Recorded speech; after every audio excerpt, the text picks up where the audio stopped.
এত সহজে জান্নাতে যাওয়া যায়? তোমাকে যে 12 বছর মালসাত পড়াইলাম হাজার হাজার টাকা নষ্ট করে আমি জান্নাতে যাওয়ার জন্য, আমার সব টাকাই তো মাটি।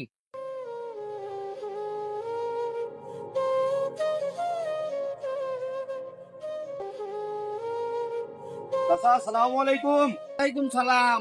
আলহামদুলিল্লাহ ভালো আছি। আপনাদের তো চিনলাম না, আপনারা কোথা থেকে আসছেন? চাচা, আমরা একটি ইসলামিক রাজনৈতিক সংগঠন থেকে এসেছি। বলেন, কি বলবেন বলেন। চাচা, জান্নাতে যাওয়ার সুবর্ণ একটি সুযোগ এসেছে। আলহামদুলিল্লাহ। আমরা তো জান্নাতে যেতে চাই, কি সেই সুবর্ণ সুযোগ? চাচা দেখেন, ভোট হচ্ছে একটি আমানত। আপনি যদি আমাদের ইসলামিক মার্কায় ভোটটি দেন, এই ভোটটি পাবে আল্লাহর রসুল এবং স্বয়ং আল্লাহ। আর যদি অন্য মার্কায় ভোট দেন, ভোটটি পাবে দুর্নীতিবাজ সেকুলার দলেরা। আপনার মূল্যবান ভোটটি আমাদের এই ইসলামিক তালগাছ মার্কায় দিয়ে আপনার জান্নাতের টিকিটটি নিশ্চিত করুন। সুবহানাল্লাহ। ঠিক আছে বাবা, যদি এটাই জান্নাতের টিকিট হয় তাহলে আমি অবশ্যই ভোট দিব। কে না জান্নাতে যেতে চায়? ঠিক আছে চাচা, তাহলে আমরা আসি। আসসালামু আলাইকুম। চাচা, আপনি একাই জানাতে যাবেন, চাচিকে জানাতে টিকিটটা দিন কেমন? ঠিক আছে বাবা।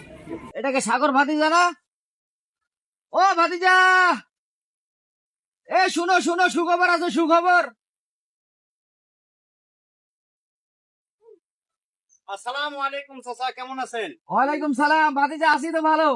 তা ভাতিজা, একটা সুসংবাদ আছে একটা দুঃসংবাদ আছে, আগে কোনটা বলবো? চাচা, সুসংবাদই আগে বলেন। তা ভাতিজা, আমি তো জান্নাতের টিকিট পাওয়া গেছি আলহামদুলিল্লাহ। এত সহজে জান্নাতে যাওয়া যায় এটা তো আমি আগে জানতাম না। আলহামদুলিল্লাহ। তো কিভাবে জান্নাতের টিকিট পেলেন দেখান তো। এই দেখো ভাতিজা, জান্নাতের টিকিট।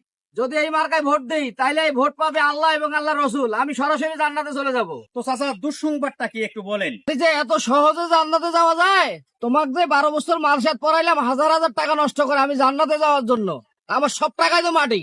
আরে চাচা, আপনি তো দেখিয়ে এখনো আদিম যুগের মানুষের মতো সহজ সরল মনে হয়ে বসে রয়েছেন। আপনি জানেন না, বাংলাদেশে তো ইসলামী প্রতিষ্ঠা নেই। বাংলাদেশে প্রতিষ্ঠিত আছে পশ্চিমা প্রভুদের দেওয়া গণতন্ত্র, যার সর্বময় ক্ষমতার মালিক হচ্ছে জনগণ। আপনি এই তাল গাছ মার্কায় ভোট দেন আর বট গাছ মার্কায় ভোট দেন, এটা আল্লাহর রাসূল এবং আল্লাহ এবং কোরআন, এগুলো ইসলামের কিচ্ছু যায় আসে না, কেউ পাবে না। দিন শেষে সেই গণতন্ত্রের বাক্সের মধ্যেই ভোটটা যাবে। আমি আপনাদের একটা কথা বলি, যেই দেশের মধ্যে গণতন্ত্র প্রতিষ্ঠা থাকবে সেই দেশের মধ্যে ইসলাম প্রতিষ্ঠিত থাকতে পারবে না। আর যেই দেশের মধ্যে ইসলাম প্রতিষ্ঠিত থাকবে সেই দেশে গণতন্ত্র, রাজতন্ত্র, সমাজতন্ত্র, একনায়কতন্ত্র এগুলো কিচ্ছু প্রতিষ্ঠা থাকতে পারবে না। কারণ গণতন্ত্রর সর্বময় ক্ষমতার মালিক হচ্ছে জনগণের সংখ্যাগরিষ্ঠতা, জনগণ। আর ইসলামের সর্বময় ক্ষমতার মালিক হচ্ছে ইনিল হুকমু ইল্লা লিল্লাহ, স্বয়ং আল্লাহ তাআলা নিজেই। ইসলাম নিজেই একটা সংবিধান, ইসলাম নিজেই একটা জীবন ব্যবস্থা। আর যেটা বাংলাদেশে প্রতিষ্ঠিত নেই, বাংলাদেশে প্রতিষ্ঠিত আছেই সেই গণতন্ত্র। চাচা দেখেন, ইসলামিক দলের আপনি যে মার্কাটা বলতেছেন, এই মার্কায় যদি আপনি ভোট দেন তাহলে ভোটটা কে পাবে? কোনটা? গণতন্ত্রের বাক্সের মধ্যে যাবে। আর এই গণতন্ত্রই হচ্ছে আল্লাহকে বাদ দিয়ে আপনি যে মানুষকে হুকুমদাতা হিসেবে মেনে নিচ্ছেন, এটাই হচ্ছে আপনার চূড়ান্ত বড় শিরিক। ভাতিজা, এত বড় বড় আলেম ওলামারা এসে আমাদেরকে জান্নাতের টিকিট যে দিয়া গেল, সব কি মিথ্যা? আরে চাচা, আপনি এখনো সেই সাদা সিধা হয়ে গেছেন, যাকে তাকে আপনি বিশ্বাস করেন। আপনি জানেন না আল্লাহ তাআলা কি বলেছেন? সূরা বাকারার 174-75 নম্বর আয়াত, সূরা ইয়াসিনের 21 নম্বর আয়াত অনুযায়ী এরাই তো সেই ধর্ম ব্যবসায়ী। এরাই তো ঘন্টায় ঘন্টায় চুক্তি করে মানুষদের থেকে লক্ষ লক্ষ টাকা ইনকাম করে। এরাই তো ধর্মকে রাজনীতির মধ্যে ঢুকাই দিছে। এরাই তো মানব রচিত বিধানের সাথে আল্লাহর বিধানকে মিশ্রিত করে মানব জাতিকে ভুল পথে ধাবিত করতেছে। আপনি জানেন না রাসূলুল্লাহ সাল্লাল্লাহু আলাইহি ওয়াসাল্লাম বলেছেন, আসমানের নিচে নিকৃষ্ট হবে উম্মার আলেম সম্প্রদায়, আর উলামা ও শাররুম মিনাস সামাই।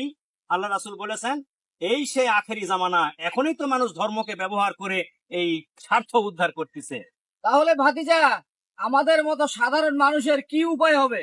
দেখেন চাচা, সাধারণ ধর্মপ্রাণ মানুষের জন্য আমার একটাই কথা, আল্লাহ তাআলা সরাসরি বলেছেন, ইত্তাবিউ মাল্লা ইয়াসআলুকুম আজরা ওয়া হুম মুহতাদুন। আল্লাহ তাআলার ডিরেকশনকে ফলো করার জন্য আমি বলবো, আল্লাহ তাআলা বলেছেন তোমরা অনুসরণ করো তাদেরকে যারা তোমাদের কাছে কোনো বিনিময় চায় না এবং সঠিক পথে আছে। তাই আসুন, যারা মানব রচিত বিধানকে প্রত্যাখ্যান করেছে, সমাজতন্ত্র, গণতন্ত্র, একনায়কতন্ত্র, রাজতন্ত্র, এই মানব রচিত বিধানকে প্রত্যাখ্যান করে আল্লাহর তৌহিদ প্রতিষ্ঠার জন্য, আল্লাহর দ্বীন বিধান প্রতিষ্ঠার জন্য তৌহিদে কালেমা, তৌহিদ ঐক্যবদ্ধ হয়ে মুমিনের জামাতের সঙ্গে থেকে তারা নিজের জীবন সম্পদ দিয়ে আল্লাহর দ্বীন প্রতিষ্ঠার জন্য জিহাদ এবং সংগ্রাম করার জন্য আমি বলবো।